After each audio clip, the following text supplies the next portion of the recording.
Thank you so much, Marjorie, and thank you so much, my sisters. And thank you, everyone, for coming tonight. So, are you glad that we have this event? Yeah, praise the Lord. And it is my privilege to be with you during these days. As Marjorie said, I came from Bangkok, and it is very hot over there. Really warm. So I took all summer clothes there. And then when I was about to fly to Germany, Marjorie wrote to me, and she said, by the way, do you know that it is very cold here in South Africa? And I said, oops, I don't have time to fly back for my warm clothes, but somehow I will survive. I will survive because the atmosphere will be very warm, right? So it will be very warm in this hall, and I think that we all will be warmed up. So today, I would like to tell you a little bit about women ministries. And so we have presentation, you can see the slides, and maybe some of you already know some history, maybe you don't know, but do you know, or do you guess how many years women's ministries exist? Do you know? 10 years, 20 years, or more? What do you think? More. 50 years or more? Or less? Maybe 100 years? No? So more, you think more? Okay, so let's find some answers. So I hope that this will work properly. So this is the history in the Adventist Church. So the Women's Ministries Department started with this woman, Sarepta Henry. And do you know the year? Look at this slide. It started 1898. So this lady, I don't know how she spoke with the administration of the General Conference, but somehow the brothers were convinced that there should be a department of women's ministries. And she became the first director, the first women ministries director. And they created a committee, and so Ellen White was still alive at that time. And Ellen White supported that ministry very much. And Sister Sarepta Henry, she has traveling budget, and she also was like a licensed minister. So she was visiting the fields, she was conducting programs, she was uniting and training ladies in the North America division. So it started then. But you know how long it lasted? It lasted as very often it happens. While the leader is alive, it is going. But when the leader is out, the ministry very often dies out. So she died in 1900. And the committee continued for some time. That's what she started. But then gradually it died out.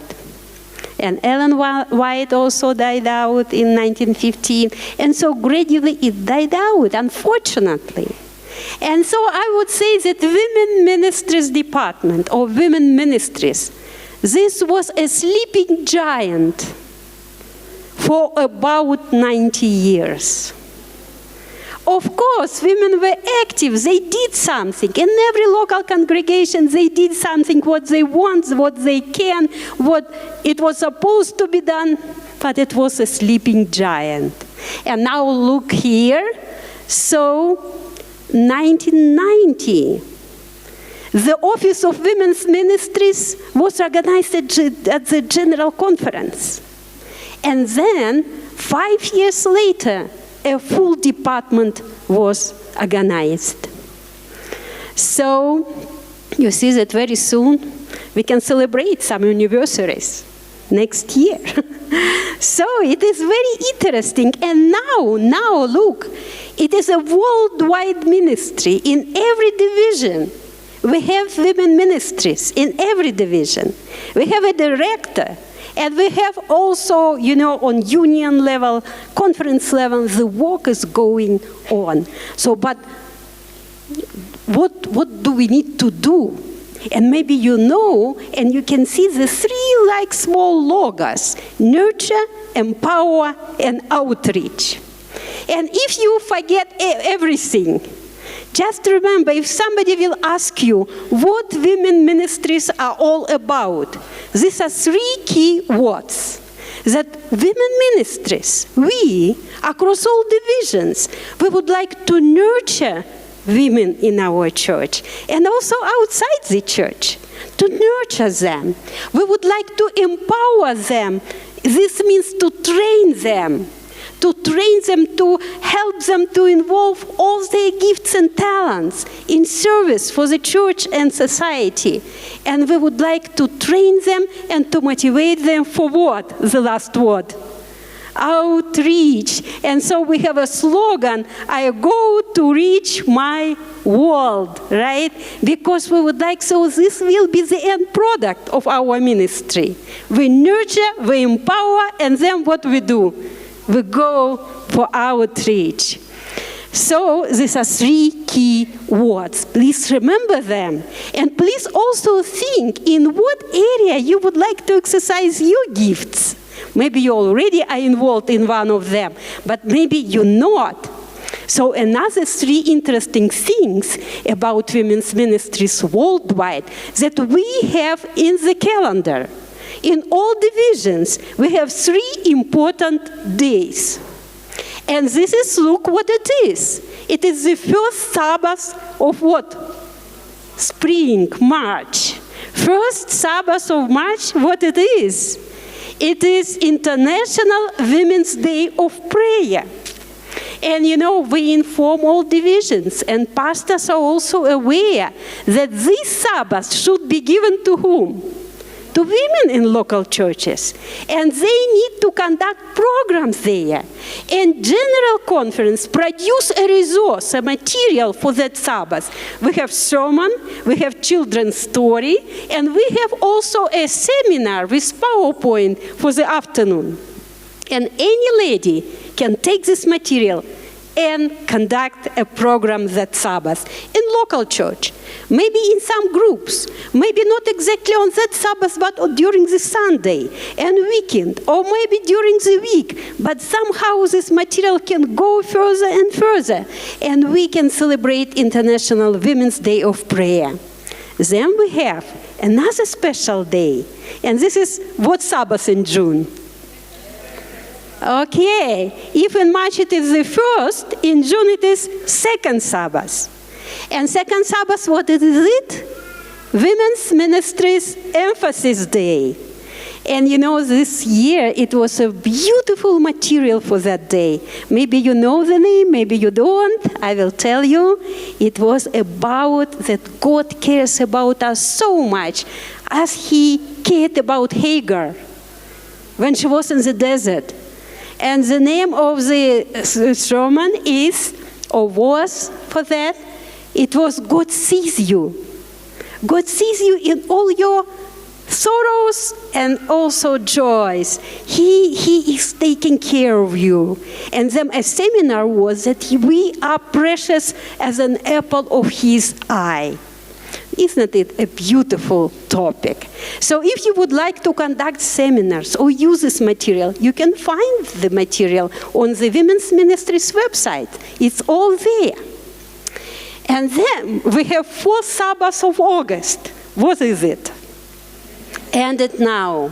And the program ended now, right? Ended now, it is about stop the violence to anyone. To anyone, children, women, elderly people, even to animals. Stop the violence. End it now. So, we ask when the women's ministry started, right? But actually it started even before Sarepta Henry started it. Remember when Jesus resurrected? What did he tell women who came to the cave where he was buried? He tells them, go and tell my brethren. So the first missionaries, the first evangelists were who? Women. Women ministry started right then. Outreach started right then. You know, the General Conference has right now, like, I would not say a program. Maybe you heard TMI, right? Slogan. Total member involvement.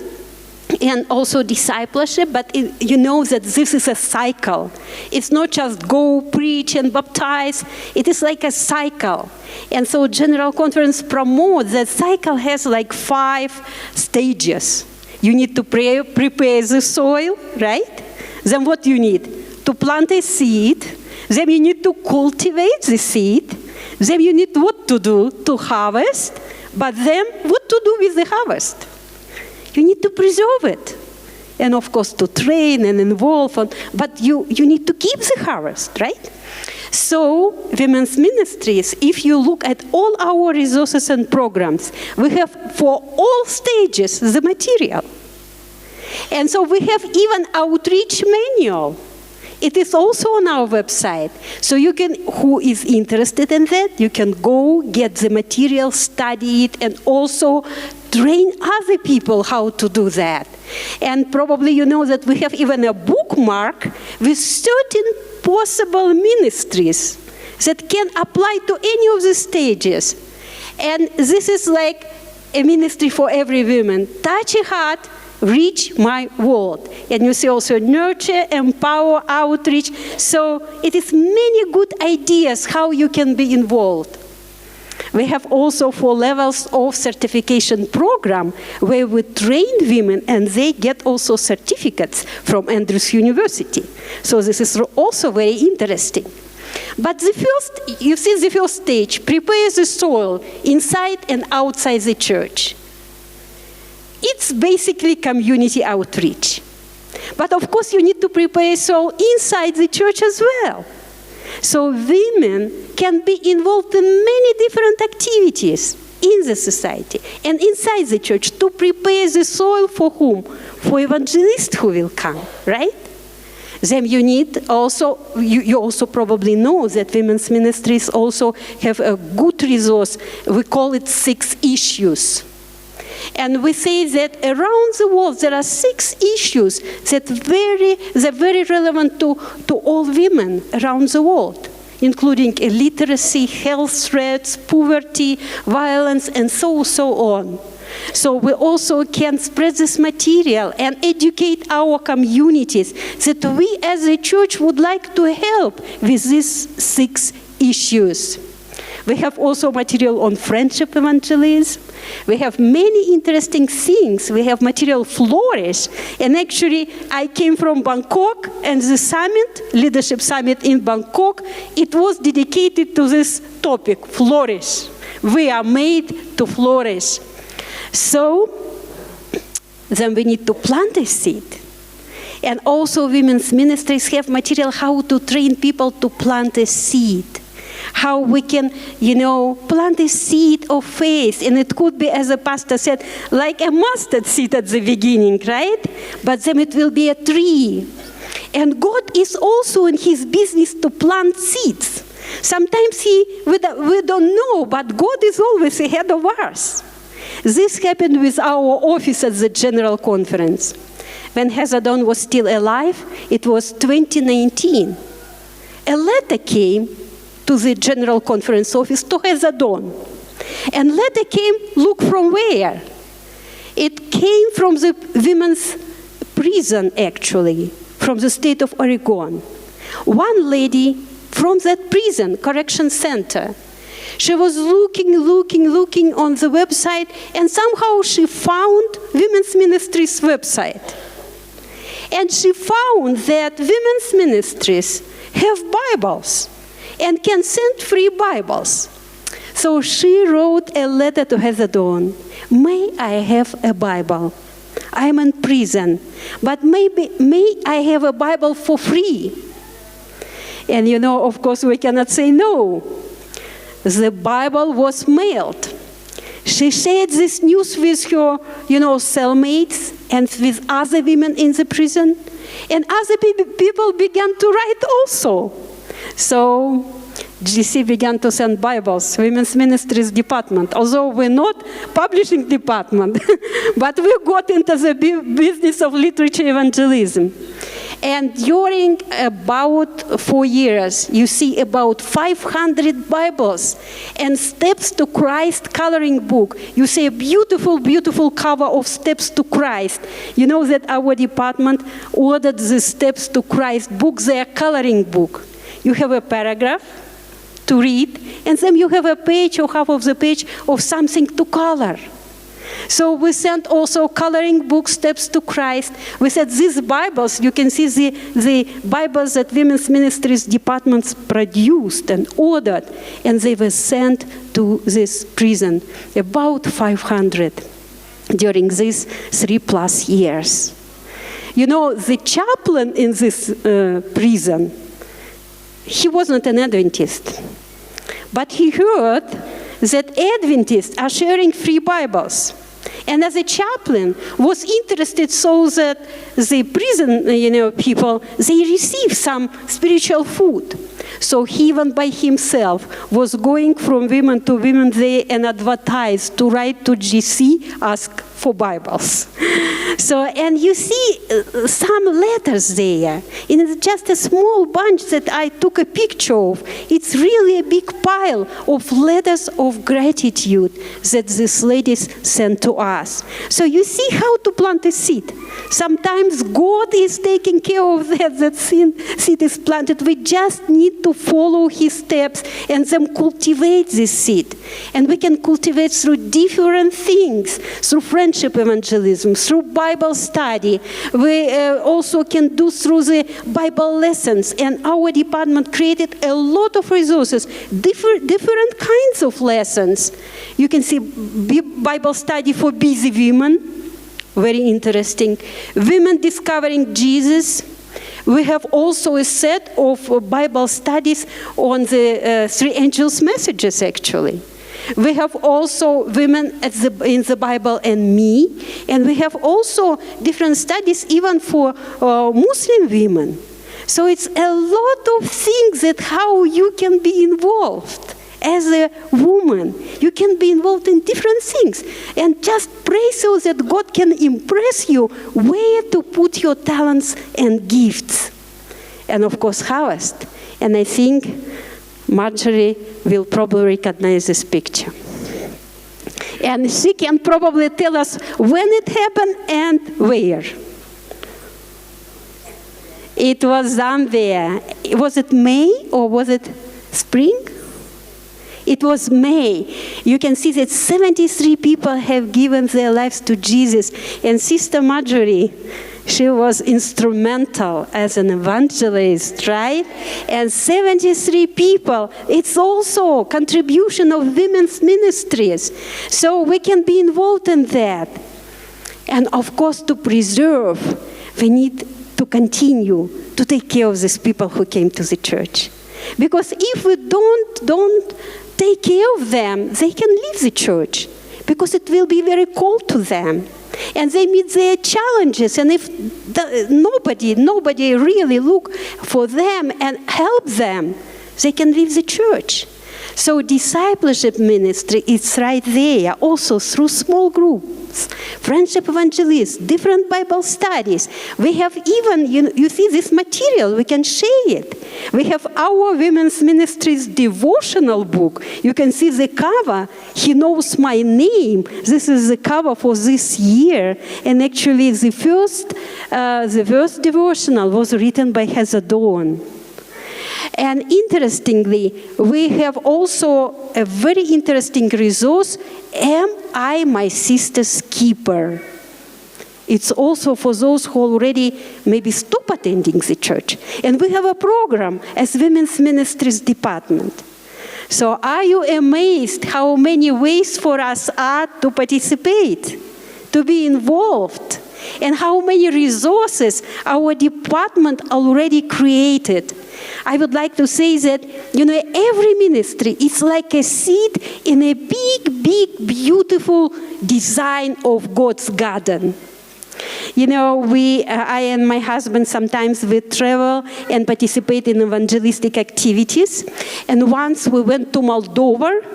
Maybe you know this small country, maybe not, but it is in Europe. And so it is really warm there in summer, but we came in February. It was really cold, and also the hall was cold, but people were sitting there. And why in February, when it's snow around? Because otherwise people will be on the fields, in the gardens. But when it is cold and snow, they are going to evangelistic meetings. So evangelists should suffer a little bit there during winter time, coming and preaching the word. And the congregation where we were was such an interesting congregation. They made a schedule for supper for evangelists. After the meetings, one or another family were coming to us and saying, today, you are scheduled to visit our home because we prepared the food for you. And we said, oh no, it's already 9 p.m. or 9:30 p.m. No, you cannot refuse it. You need to come because we already prepared food.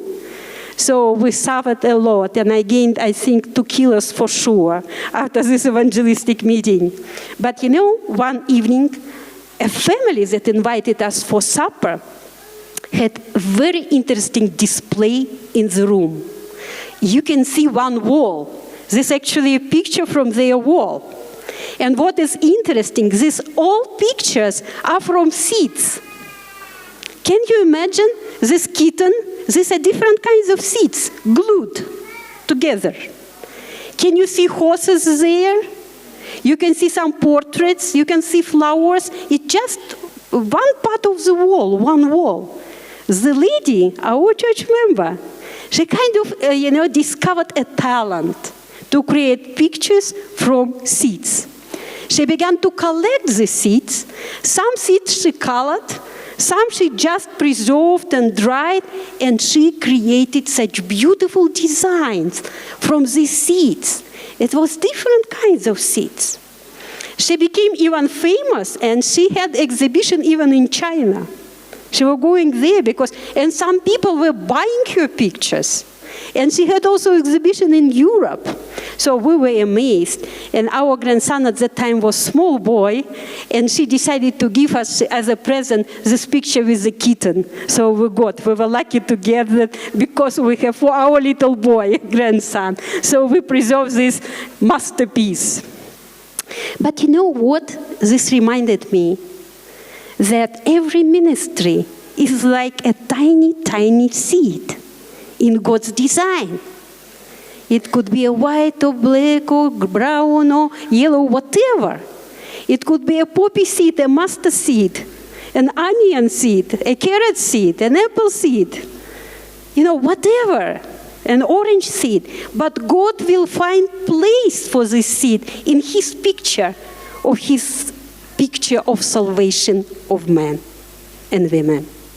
And you also, not only your ministry, but you yourself also symbolically are a tiny seed in God's design.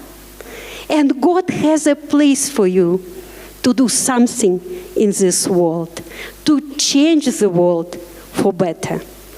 And, at the end, I would like to tell you a little bit about Heather Dawn, and then we have like a memory presentation, some slides from her life. And before the slides will be shown, I tell you about her motto in life. And I think many of you know that her key word was what? Joy. And I'm so glad that the program also has in you dawn. Joy in the new dawn. So we kind of already scheduled to have joy in the new dawn tomorrow, in the new dawn on Sabbath, in the new dawn on Sunday, and then each day.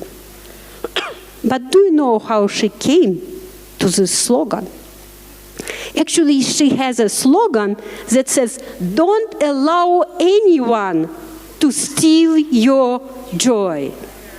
And when I visited her during her last hours of life, in the room in the hospital, across her bed, the family brought framed picture with the words, "I choose joy." She was dying, but this, picture with these words, "I choose joy despite the circumstances," was the very last picture she was looking when she was dying.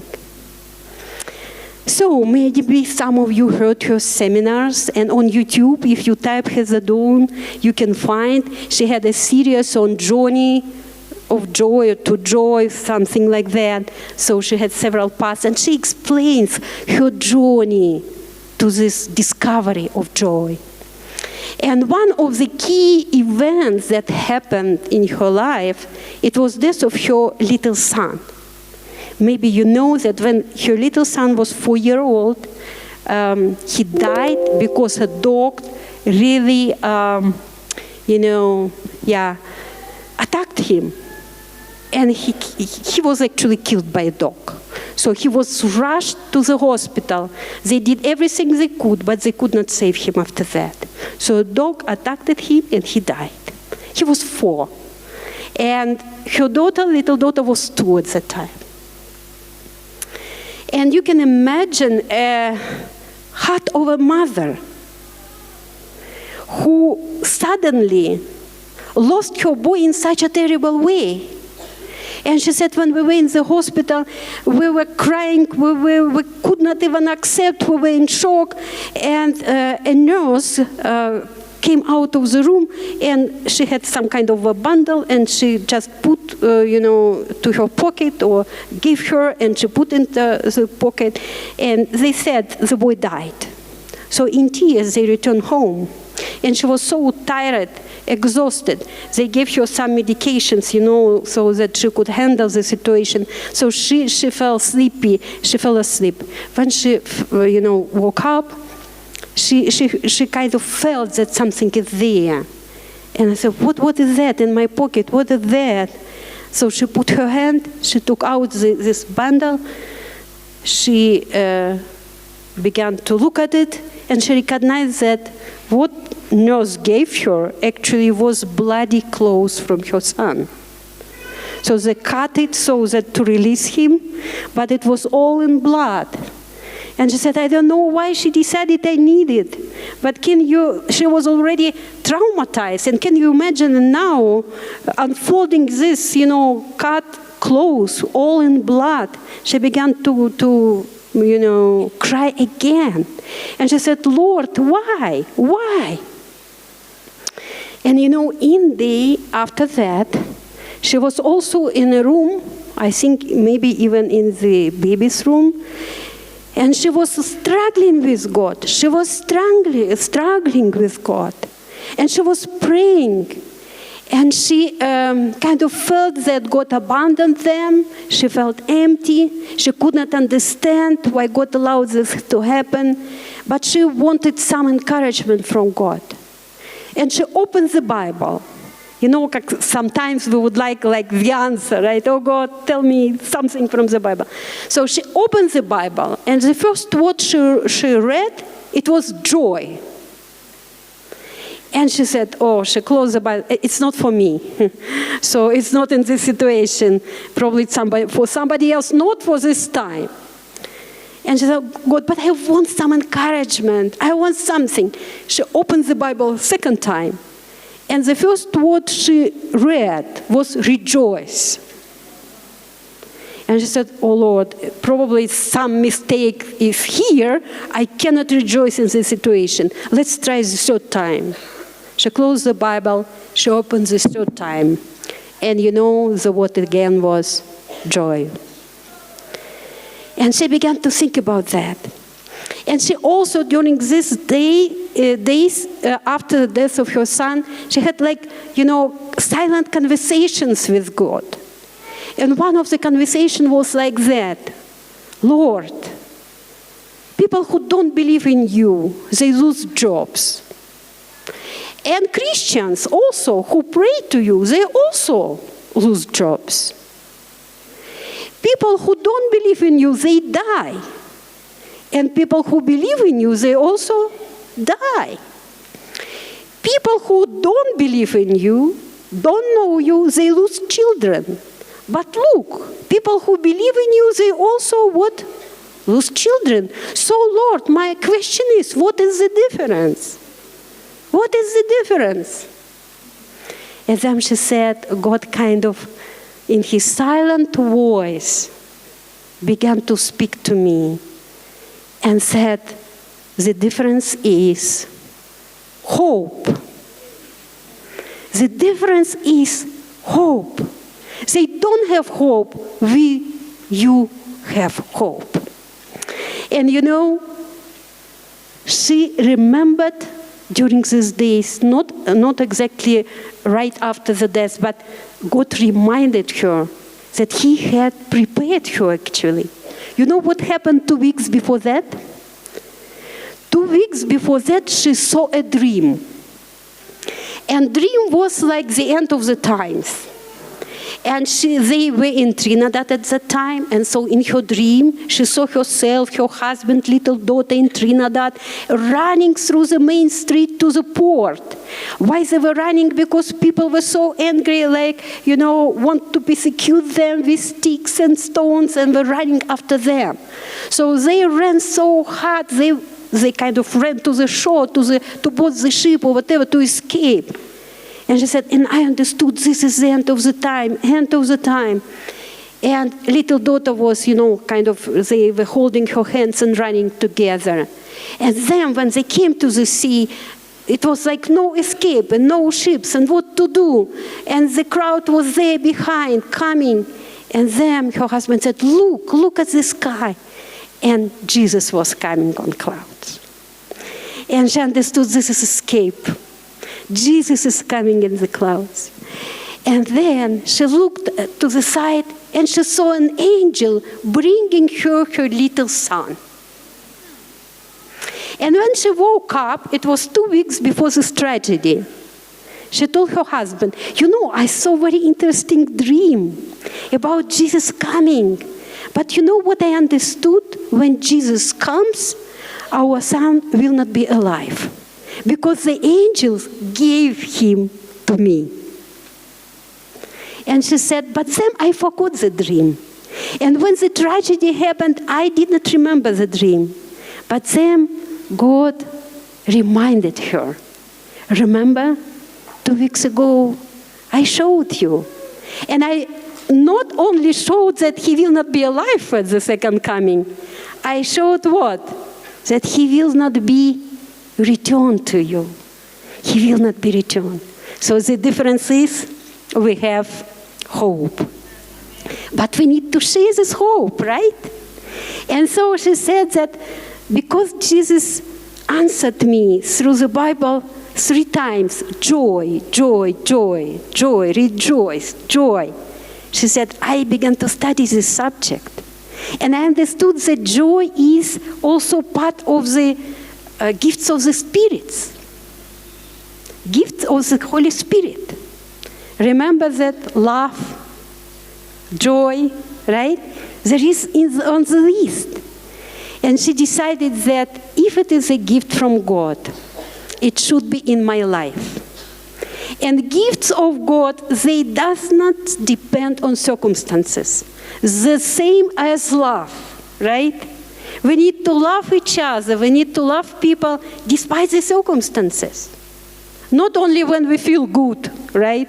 Not only when people look loving and lovable. The same with joy. And she purposefully began to practice joy in her circumstances. And now I am in her office. And you know, in her office there are many objects with this word, joy, joy, joy. Souvenirs, letters, magnets, notebooks, joy, joy, joy. And what a joy it will be when we will be where? in heaven when Jesus comes. But you know, I think the joy that we experience there, not only because we will be there, but what kind of joy will be the most powerful when we will see that somebody with whom we shared the message will be there too, right? And this is what Women's Ministries Department is all about. To share the joy and also to reach the world that is around you. And now I would like to ask so that the presentation in memory of Heather and Dawn, it's very short, will be here and we can in display and we can look at her, remember her, and praise God for her service.